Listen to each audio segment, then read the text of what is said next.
In the corporate world, if a new chief exec is appointed to a failing, troubled company, then after a few months, give or take 6 months, they'll give an update to shareholders and investors about what they've found, what the problems are, what the solutions are, and how long it will take.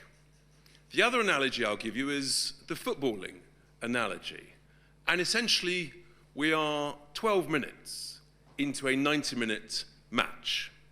The ground is a bit dodgy because of the previous failing administration and management. The pitch is soggy. The ball's a bit wet and a bit soft because the establishment referee hasn't blown it up properly. But we're pushing on. And already after just 12 minutes, we're in the lead. And it's fair to say that the opposition can't quite believe it. Yes, we've had a couple of slips on the soggy pitch. We've had a couple of missed tackles. But actually, we're leading well. In fact, it's a high-scoring game so far. We've scored 55, and our opponents, a slightly strange coalition of Labour and the Conservatives, they've scored 29. And we've peaked last week. Well, I hope we haven't peaked, but we made great progress with a record win just last Thursday, where we secured almost 66% of the vote in a council by-election in my constituency of Boston and Skegness. Not that I'm biased. But I think that's a sign that we appreciate the enormous interest from the enthusiastic press who've been baying from the sidelines of the pitch, led by those political gurus, Gary Lineker and Gary Neville. But actually, you can see how this scrutiny, this accountability, we've got no problems with that. We welcome it, as Stephen indicated earlier. We said when we campaigned for these elections that we would stand on a platform of saving money, cutting waste, and identifying major issues. And today I'm going to be pretty candid with you. About 1 in 5 of all councils, not ours, but of all councils, are in extreme financial support. Within 4 or 5 years, almost 50% of councils will be basically bankrupt, where essentially their deficits are greater than their reserves. The direction of travel is very bad indeed. It doesn't need to be this way, but fundamental change is required. And what we're identifying is, yes, we can save money in numerous areas, but there are other areas where actually there is a change of regulations and statutes that are required. And if this government doesn't do it, then a reform government, after the next general election, will urgently bring in major reforms to local government in order to achieve this. Now, you recall a couple of months ago, I gave a press conference about what we've identified with regard to the local government pension schemes, where we have discovered, nobody else had previously, significant overcharging to a factor of at least 5 and massive underperformance. And I think it's fair to say since then, the investment management industry is a little bit grumpy with me. That's fine. But also, the numbers, the underperformance to the 5 years to March 25 are even worse than we feared. Just in our councils alone, the underperformance relative to the benchmark that I set, £2 billion every year for the last 5 years. This is the big one. This is the most significant sum of money of everything that we are looking at just across our councils. And that's why we're taking it incredibly seriously. We've also got genuine concerns about what's going on with some of the consultants and also the valuers, the people doing the actuarial valuations. Frankly, they should be done every year, not every 3 years. But what we've discovered is a concern, a genuine concern, that some of these valuers are deliberately overvaluing the future liabilities and undervaluing the future assets in order to keep the employer contributions unnecessarily high. The cynic might say, that's very nice, that keeps the assets under management higher, that keeps the fees higher. So we're going to keep challenging and keep pushing, because if we get the employer contributions right, and when we discover that in one council, that's adopted a very similar policy to our plans, their employer contributions now are almost zero. And when we discover that another very well-run council pension fund, I talked about getting fees down to 10, 11 basis points, to discover that actually one is doing better that down at 4 or 5, why on earth the investment management industry thinks it's acceptable to justify 50 basis points or half of 1%, that beats me. So pensions is a huge one, and we are addressing that very, very seriously. Now, the second item I want to cover is the savings that we've got stuck into. And some of you have reported this morning, we've identified and starting to achieve savings of well over £300 million that we've identified and secured so far. Now, some of those are into the future, some of them are quite long, and I personally have been involved in a couple of those negotiations. We said we didn't accept one of the waste contracts that was proposed, despite the recommendations from officers, and a few weeks later, we've secured a long-term reduction of over £70 million. Being a real estate guy, I'm taking particular interest in some of the property stuff, and when our councillors are being essentially sort of gently bullied by officers to say, you've got to do this property deal, which could cost 30, 40, 50 million quid, and they gave me a buzz and I went rushed up to look at it, I said, under no circumstances should you do that deal. That's the sort of real world, real experience that we are bringing to this space. Whether it's IT contracts that don't need to have 11-year notice periods when you could achieve 3 to 6 month notice periods and the like. We're making major, major renegotiations as contracts come up for renewal. Potholes are incredibly important. 136,000 potholes later, we're very pleased with progress. And that has a real impact, for example, on reducing the claims that councils are starting to pay. So we're making good progress, but there's a huge amount more to do. Some councils have resurfaced or repatched 500,000 square metres of roads and paths. So we are making significant progress. And we're discovering stuff all the time. When we discover that some charities and community interest companies almost have like a free range as to draw down under some framework agreement, 500,000 here, 1 million there, with almost no accountability, no approval process, no responsibility, we're saying, what's going on? Stop. Which brings you on to a thing called delegated powers. We're finding some officers, they have these large delegated powers, £1 million plus, plus, plus, and they sort of view councillors as like cherries on the cake, just be sort of waved at and patted on the head occasionally. That is not acceptable. We are negotiating hard on behalf of the taxpayer. And the third key item I want to raise this morning is the really, really important and difficult issue of SEND, special educational needs and disabilities for children. This is actually, it goes to the core of who we are. And actually for me, it's also quite personal. A very dear friend of mine who had not one but 2 children in a wheelchair, the struggles that he had and his wife to secure the provision that they obviously needed was extraordinary. And in my own extended family, young lad at primary school, told he would need a bit of extra support, and he got that at school. He was never going to be an Oxbridge candidate. Didn't go to uni, was done brilliantly, fantastic job, doing well. To be told by a psychologist in your early 20s that you've got a problem, that you're labelled, that you need to take medication is frankly, and that medication might be for the long term, I think that's outrageous. And what is going on is that SEND is in crisis.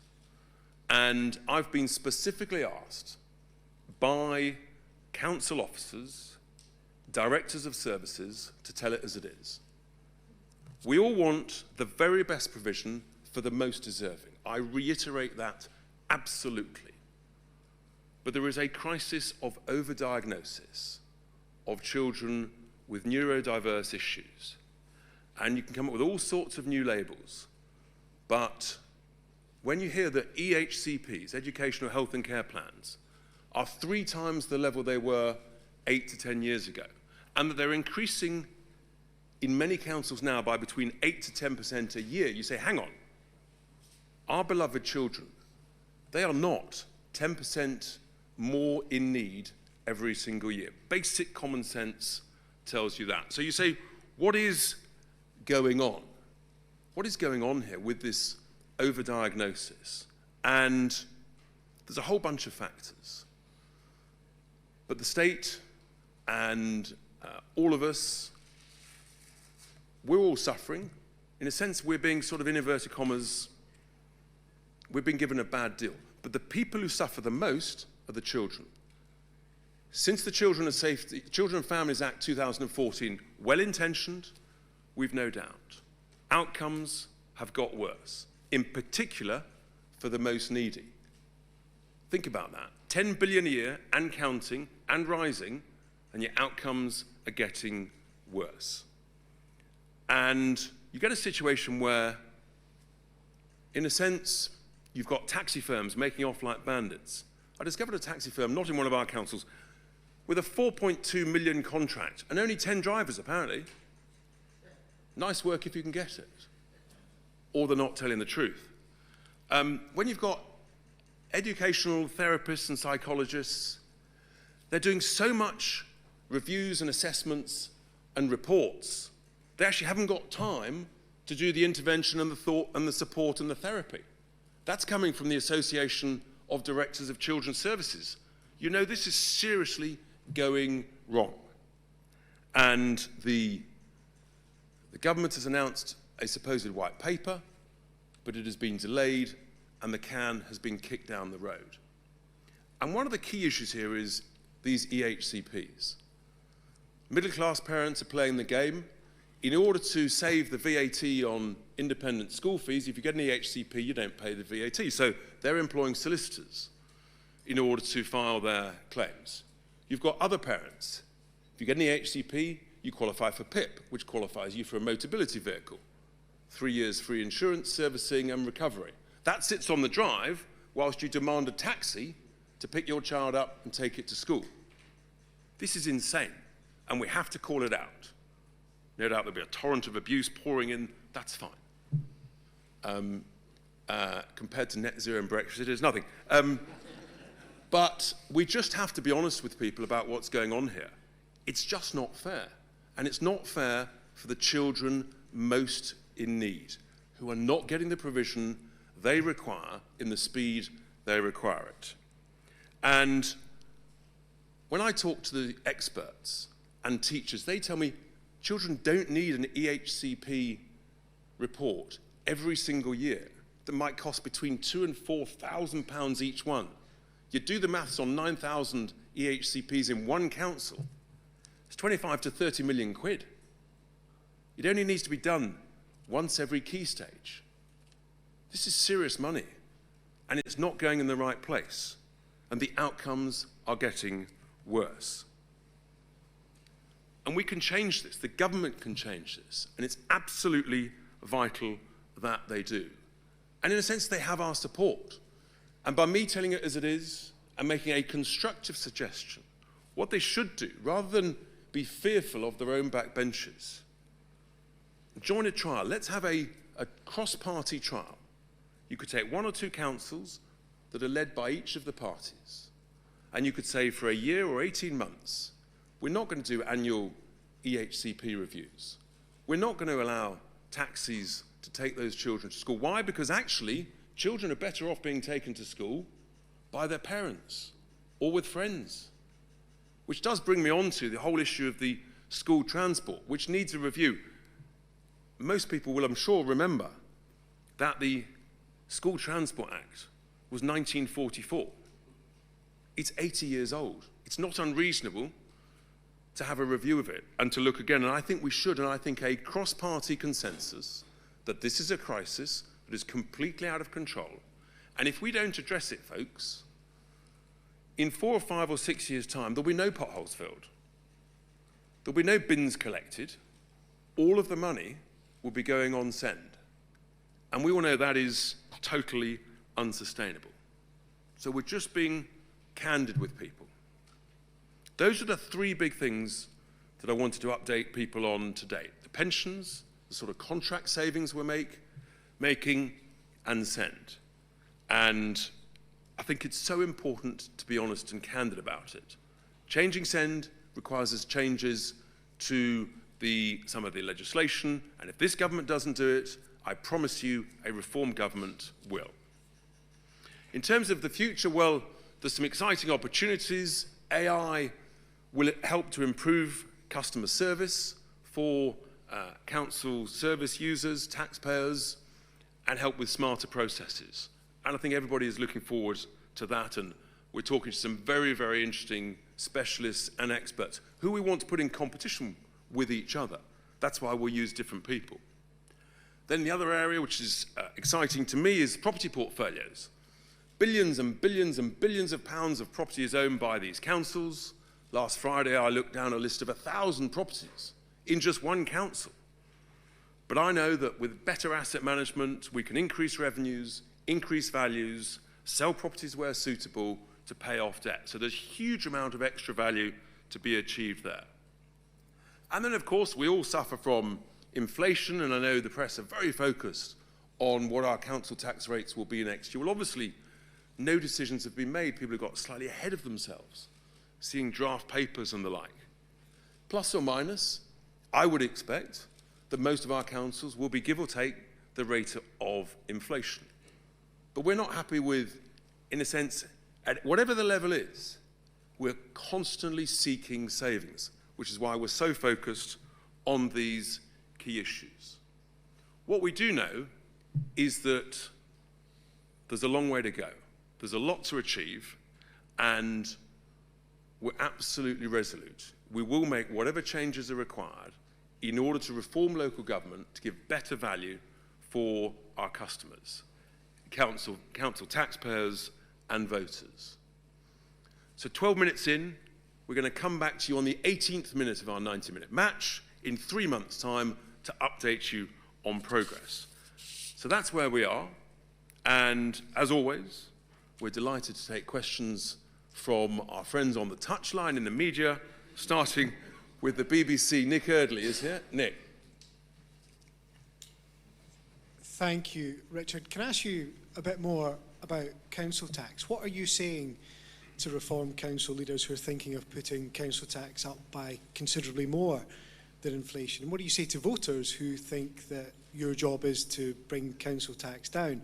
And if I may, just the second one on the Home Secretary's statement in the Commons later. The government's promising what it says will be one of the biggest shake-ups to the asylum system in a generation. Do you think it goes far enough, and will you vote for it in Parliament? So on your first point, then, with regard to council tax, look, in a sense, I think people have got ahead of themselves. We're working closely with all the councillors, the leaders, helping identify savings. There's a lot to be discussed about employer contributions. There's a lot of work to go. I think some of the numbers that have been banded around are just wrong. But ultimately, of course, we're here to help and advise. It comes down to the elected councillors. They have to make the final judgment. There's that old expression, advisors advise, directors decide. And in this instance, it's the council leaders and their elected councillors that make the final decision at the final moment, which is some way ahead. But as I say, plus or minus the rate of inflation, which at the moment is give or take 3.7, 3.8%. Some people think it may drop, who knows. With regard to the Home Secretary, she's beginning to sound as though she's sort of putting an application for vetting to join Reform. The reality is, however well-intentioned the Home Secretary is, A, she hasn't got the support and confidence of her own party, but B, while still being a member of the European Convention on Human Rights and still having the Human Rights Act in its current form, she just won't be able to deliver what she's talking about. I do think it's slightly ironic. If we had said 2 months ago in our party conference what she said over the weekend, we'd been caused all sorts of nasty, beastly names. But I'm sure she's well-intentioned, but I don't think it'll amount to a row of beans. Olivia Utley, GB News. I understand that individual councils need to make individual decisions on council tax, but your leader, Nigel Farage, said that doubling council tax on second homes was madness, which makes it sound as though Reform is ideologically opposed to doing that. Can you reassure second homeowners that that's not something you'll be doing in your councils? Thank you. So look, at the end of the day, individual councils will make their own individual judgments. This is a democracy, it's not a dictatorship. They welcome our thoughts and advice and guidance. And there may well be specific reasons why specific councils make specific judgments. Overall, the key focus has to be on getting best value so you keep these bills as low as possible. If we achieve the sort of things and potential and the savings when you change legislation and the like that I've talked about and will continue to talk about, then actually I think we're into a whole different space about where council tax bills really should be. So that's the reality. Ultimately, every council is slightly different. It's got its own unique characteristics. And for those of you who think we've only got one flagship council, they're all flagships in our eyes. Carl Dinan from ITV News. Thanks, Richard. Carl Dinan from ITV News. If I can take you back to the migration announcement that we know is coming later today, do you agree with the Home Secretary that illegal migration is tearing Britain apart, or do you think she's agreeing with you? Well, I think she is talking the language of concerned Reform voters, members, and elected representatives. And she's reflecting the concern. If you talk to anybody on any high street up and down the country, they are deeply, deeply concerned about illegal migration, the scale and speed of legal migration, and the scale of illegality and criminality on every high street. And the BBC did a splendid job following up what I said 3 years ago about Turkish barbershops and money laundering on our high streets. And it's of a colossal scale. And so those are the genuine concerns of ordinary folk who know that something is very, very badly wrong, where you've got shops, barber shops, vape shops, mini-marts appearing on every high street, clearly staffed by people who are probably on the most minimum level of wage, way below the actual legal minimum wage. And that's of concern to everybody. And when there's no customers going in, you think, how can it stay afloat? So, yeah, it's a real problem. It's a real concern for everybody. Rob Powell, Sky News. Hi, thank you very much. It hasn't been smooth sailing in all of your council areas. I wonder why you think you've lost quite so many councils in Kent. I wonder if the leader of Kent might like to comment on that as well. And just on migration, what the language we're getting from the Home Secretary is a lot tougher than we're used to from this Labour government. Are you a bit worried that this new hardline Home Secretary might succeed? Has she shot your fox? Thank you. So look, with regard to councillors, look, councillors come and go. We've welcomed lots of defections to Reform from all over the place. But ultimately, people have to abide by our principles and our values. And we are a team. We're a large family. And like all families, we have our debates, our discussions, our excitements. But those are always best played out behind closed doors. And when you've got 1,000 councillors, give or take, or just under, stuff will happen. But when you look at the results we're getting, as I mentioned last Thursday and week in, week out, I think the voters are speaking at the ballot box. They want more reform, not less reform. With regard to the Home Secretary, we wish her well on behalf of the country. Migration, illegal migration, is the #1 concern, without question. Has she shot our fox? No, far from it. What we've done is we've essentially become the mainstream of the debate, and they're all trying to play catch-up. But we're still the most trusted party under Nigel's leadership with regard to migration, because actually we're the first people who have the courage to talk about it. And I think we've got a track record of being seen to do what we say and have confidence. So there's a long way to go. The people would love the Home Secretary to deliver what she's talked about. But when she's already being attacked by her own side, more than by us, she's got a problem. Martin Beck for the Daily Mail. Thank you, Richard. One of your councils, Leicestershire, announced recently it's paying consultants £1.4 million to carry out a cost-cutting review. Is that something that you agree with, or do you think your Doge unit could do the same for free? Thank you. Thank you, Martin. Look, the point is no one has a monopoly of good ideas. And inevitably, we actually want competition amongst ourselves to find out who's got the best idea on saving which process, using which AI, what smarter process. And the leader of Leicestershire County Council was absolutely clear that these consultants, they thought they could save tens and tens and tens of millions of pounds, possibly up to 75 to 100. Well, frankly, if they achieve that, then it's cheap at the price. If they fail, then there is a very substantial rebate. So, I think, in a sense, that's what it's all about. We'll do great work internally, we'll bring in consultants, and that's where we're going. So, we wish them well. And there are many other consultants who are approaching us, as you can imagine, and in a sense it's a case of choosing who do we think is actually going to deliver. So, the Telegraph, Tony Diver.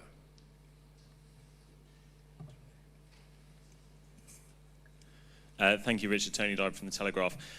Can I ask you a bit more about this point that you made on parents who are trying to dodge VAT on private schools by having their children signed up as SEND? Can you just explain exactly how that works? And do you think there should be consequences for solicitors who participate in that?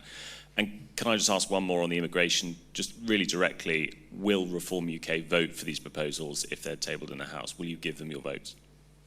So look, this is what happens when, smart people will find a way around daft legislation. And this is the inevitable consequences of Labour's absurd policy of charging VAT on independent school fees. It's raising the square root of not a lot, and now actually it turns out it's costing vast, vast amounts. So the best thing the Labour government could do, alongside other reforms to send, is to scrap VAT on school fees, which is it's not generating anything. It's imposing greater pressure on schools and greater pressure on the SEND system. Look, with regard to the Home Secretary's proposals, let's see what is brought forward. I mean, who knows? She might need our support to get it through. Christian Calgie from The Express.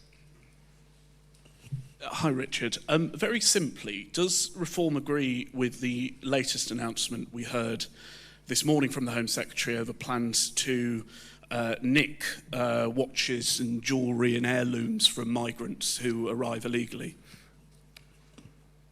Yes, I mean, I don't know whether that's been properly reported or what. I think what people's overriding concern is if someone can pay a couple of £1,000s to a people smuggler to get a boat to enter this country illegally, I mean, bluntly, why should the British taxpayer pay any legal aid to them? They've broken into the country. If they've got that money to pay a people smuggler, well, then they can find a friendly lawyer or a nice charity who will do the work for them. Why should the taxpayer pay? It's not right. It's costing us an absolute fortune, and it's the most needy in British society who suffer the consequences. Ted Hennessy, PA. Hello. What can Reform do to tackle what you describe as the colossal overdiagnosis of children with conditions such as ADHD? Thank you. Yeah, thank you. So from the experts and the teachers that I've spoken to and the officers, the best thing to do actually is to push it, almost all of it, back to the schools. The schools know best, the teachers know best, and to stop labelling people. Just say, you need a bit of extra support. You might need a bit of extra time. You've got to the mad situation now where children who don't have any form of label are now starting to feel left out. They're feeling that, in inverted commas, they're the normal minority. This is insane. And it's becoming a sort of school joke. And I'll just raise one more point. The sight of children in classes wearing ear defenders, I'm sorry. This is just insane. It's got to stop. The teachers want it to stop. The heads want it to stop. It's not the right way forwards. And I just repeat, the simple conclusion, the simple overall summary, is that outcomes are getting worse. And there's, in a sense, the reason why a trial is probably the right way to go is actually, given where it's got to, much better to try something for a year, 18 months, see what's working and what needs tweaking, than take ever more years before coming up what you think is the perfect legislation. And that's our offer to the government. Noah Keat at Politico. Thank you very much. Along with SEND, clearly another huge part of any council's expenditure is social care. How optimistic are you about the Louise Casey Commission on adult social care being effective and being successful? Clearly there have been some cross-party talks at a national level. Do you think they can work any further, or will, like lots of these cases, it get kicked down the road? We're not in favour of kicking anything down the road, and we're delighted to work on a cross-party basis, seeing the experiences that we're having in our 12 councils, and we're working with new providers, different providers who think they can provide a better service in a different way, more cost effectively, and in a sense, the beneficiaries are those most in need. And that's why governments mustn't kick it down the road. Try things, do things differently, welcome new ideas, changes to practice, smarter processes. All these things are what's needed, and I think what voters want. They don't want things kicked down the road. Lucy White, Bloomberg. Thanks, Richard. Given that some of my colleagues have already alluded to that you have faced hurdles with the Doge experience so far, how much do you think, and what lessons do you think could be transferred from your local council experience to if you were to face these same issues at a central government level? And how might you combat some of the backlash that you're likely to face at a central government level to making those same types of cuts and savings? Thank you. Well, look, we are, at all stages in life, we never stop learning, and we should have the courage to accept that, and we're learning those who are being enormously helpful and those who might have a little more sort of, shall I call it, questions. That's fine. And I think that as we keep making progress, if we do what we're intending to do, which is provide better service, better value, then more voters will vote for us, and ultimately a general election that we intend to win and win big, then all of those in the public sector need to recognise that's the will of the people. And we can't carry on like this. I mean, I talked earlier about councils going bust. The country is going bust. We've got no GDP growth. We've borrowed 100 billion in 6 months.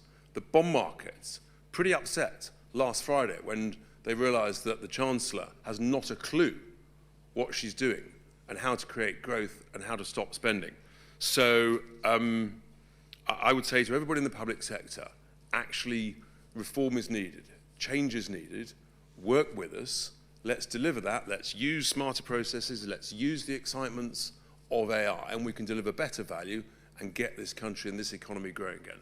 We all remember 3.5% 20, 30 years ago. We can do that again. Otherwise, it's not looking good. Tim Stanley, the Daily Tea. Oh, that knocked my copy over. Sorry. Jennifer Williams. Hi, hello. Two microphones. It's like I'm giving the press conference, isn't it? On immigration, Thatcher said that the best tribute to her was Tony Blair. Is the Home Secretary a tribute to reform? And on local government, we know that we are where we are because of austerity, right? Because of cuts made by the coalition government, by people like Danny Kruger over there, that starved local government of money, and also because there were restrictions placed upon their ability to raise tax. So, given your experience of local government, given you can see the squeeze on things like social care, will you repudiate austerity economics? And if you're elected to national government, will you do the obvious thing and give more money to local government to help them to look after their people? So with regard to your first point, look, ultimately, let's see what the Home Secretary delivers. But, you know, copying is the greatest form of flattery. And we like to lead fashion, we don't follow it. And I think that's what the Home Secretary is doing. With regard to with regard to the councils, absolutely the opposite of your diagnosis, which is totally fundamentally flawed. It is just the callous waste of money on processes and things and reports and reviews and assessments that are not needed. It is the issue of gold-plated defined benefit pension schemes that we have to have an open, honest discussion about for future employees. We're in danger of the whole UK economy becoming an unfunded pension liability with flaps. We just don't need to do a whole bunch of stuff that is being done. And that's how you make progress in the private sector, when you eradicate unnecessary processes, unnecessary cost centres, then all of a sudden you find actually you don't need to charge as much for a better product. And I mean, just imagine if we could go back to weekly bin collections. Instead, we hear from councils that they've got to do new food collections with a new different bin, which may well require a different lorry at the tune of hundreds of millions of pounds. Is that going to improve our bin collections? I'm not really sure. So it's like the enhanced packaging tax this November. It's absurd. It's totally unnecessary. All of these things, scale it back, do what needs to be done, and do it well, do it properly. So I hear the question, but your diagnosis is 100% wrong. Jennifer Williams, the Financial Times. Hello, thanks. On SEND, I wondered if you could just provide a bit more detail about what reform would do to reduce the overdiagnosis of conditions like neurodivergence, and would that include repealing national legislation that has sort of helped lead to an increase in ECHPs? And on local government more broadly, you said that this is not a dictatorship in terms of reform, but you have also listed quite a few examples where you've personally intervened on financial decisions at council level. So who's actually politically running these councils? Is it the leaders or is it you? Thanks. Thank you. So with regard to EHCPs and things, yes, we're recommending to the government that the legal requirement by statute to carry out an annual review of EHCPs is unnecessary. It's $2 to $4 grand a pop, and it's consuming so much time and not providing any extra benefit in the vast, vast, vast majority of cases to the youngster, to the child. And I'm advised by the experts, once every key stage is, as a general rule, is enough. And that's why I say, look, to the government, accept our offer, do a cross-party trial basis and see what works. And I think we've got to have the courage to say, trust our teachers and the schools more. In a sense, it's sort of devolving the responsibility into power to those in the classroom and their seniors, as opposed to what you've got at the moment is a very adversarial relationship between the parent and the council, and then the teachers and the psychologists. We don't need this adversarial relationship. Make it a partnership at the classroom level, is what I would say. With regard to my own input, look, it's called experience, wisdom, advice, and when my advice is sought, I'm delighted to give it, and when people think they know best, that's absolutely fine too. But I have got sort of, crikey, 40 years of experience in real estate, so I'm not surprised when one or two people pick up the phone and say, Richard, do you think this is a good deal or a bad deal? And if it's a good deal, great. If it's a bad deal, I'll say so. So, thank you. Peter Walker, The Guardian. Hello. Richard, since we had so many questions about councils, can I ask about something else? The new head of your student organisation, the former academic Matthew Goodwin, has argued repeatedly on X that people from minority ethnic backgrounds are not necessarily British. He's defended this to us and said he completely stands by that point of view. This is a sort of view which was normally associated with the far right. Nigel has had a very close firewall on people and views of the far right, keeping out of his organisations. Has that now gone, or do you agree with Matthew? I just think your assessment is completely wrong. Matthew is putting out some really important messaging. You may or may not agree with all of it, any of it, or none of it. But that's the joy of free speech, that's the joy of challenge. And the very fact that reform has moved the whole debate on illegal immigration, legal immigration, shows that actually we're in touch with the wishes of the people. I know people have to sort of, all these sort of smear labels. I just think the message from the voters, voting for us in record numbers, tells a story. People have had enough of their hospitality, their generosity being ripped off and abused. So do you agree with Matthew? I can agree with Matthew on lots of things. Life would be boring if you agreed with absolutely everything. What would we talk about? But that takes me to last, but definitely not least, from the Mirror, my friends at the Mirror, Sophie Huskisson. Hi, thank you, Richard. So I just wanted to pick up in your speech where you spoke about someone you knew in their 20s being labelled and getting medication. You were worried they'd be on medication for life. Obviously, I don't know the specifics of what you're talking about there, but I just wondered if you could set out your position on maybe, was it children with SEND that you were referring to, having medication. And a second, if I may, since last. YouGov polling last week found 60% of people in Britain support net zero policies. Do you admit that Reform's plans to scrap net zero are not in line with what the public wants? So, look, with regard to the individual case I mentioned, if someone's being really successful, they've gone all the way through school, and in a sense they've benefited from the extra support in the classroom that I touched on just now, to then be told you've got a problem in your 20s, which requires medication, and that might be for the long term, you start to question, you know, what's going on here? Is it the vested interest of the pharma companies? Is it the vested interest of the psychologists wanting more work? I mean, this is a successful young individual. It's beyond me. When that individual says to me, what's going on? I mean, yeah, it cuts pretty deep. And I'm thinking, well, if that's just one example, and then you're hearing of children, and I mustn't generalize, there are cases where it is appropriate. I just feel that there's an overdiagnosis, there's an over-medication, and we have to ask deep searching questions on what's going on here.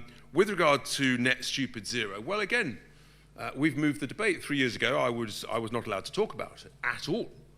But now, actually, I think voters are voting with their feet. The fact that we're winning all of these by-elections, and I hear your poll. Well, polls are polls. I know you'll throw that back at me, but the reality is, when an energy boss admitted 3 or 4 weeks ago that even if the price of gas goes to zero, the price of electricity bills at the next election will be equal or higher than they currently are, you know we've got a problem. When a senior industrialist says to me, we are in danger of losing 1 million industrial jobs before 2030, you know we've got a problem. When someone else says to me that the vast majority of the UK automotive market may struggle against overseas competition from EV vehicles, that could be 500,000 jobs alone, you know we've got a problem. So is everybody agreeing with us on that? No. Have we got a problem? Absolutely. And even the government accepts there's a major problem with energy prices. And if we don't change course, there's nothing they can do about it. One last.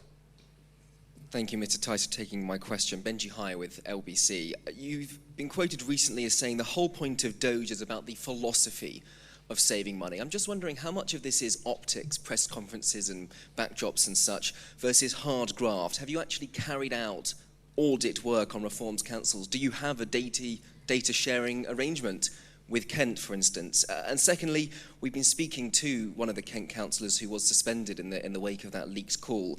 He's called the local party leadership toxic. LBC has uncovered numerous examples of Reform councillors using a choice language on social media. I'm just wondering whether this vision that you're trying to sell is already tainted. Far from it. I think what we've shown today is that we're making great progress. I mean, we've identified on the pensions issue something that no one else has talked about because we're just smarter and better. And, I mean, we don't spend all week doing press conferences. I can tell you, this great team and everybody else, the work that is going on, it's truly humbling, actually. It's 24/7. When I message people at 5:30 in the morning, the amount of times I get a rapid reply, and the expertise we've got. So across the board, we're making great progress. And Doge is a philosophy of saving money that I say to all of our councillors, any brilliant idea that you can have to help save money, that is what we've got to do. And with regard to those who've left our family, it's probably not surprising they might have different views and words, and that's fine. That's the nature of it. Politics, it has its joys, its excitements, and occasionally a bit of rough language. You experienced that on the football pitch as well. Thank you very much, everybody. Thanks for being here.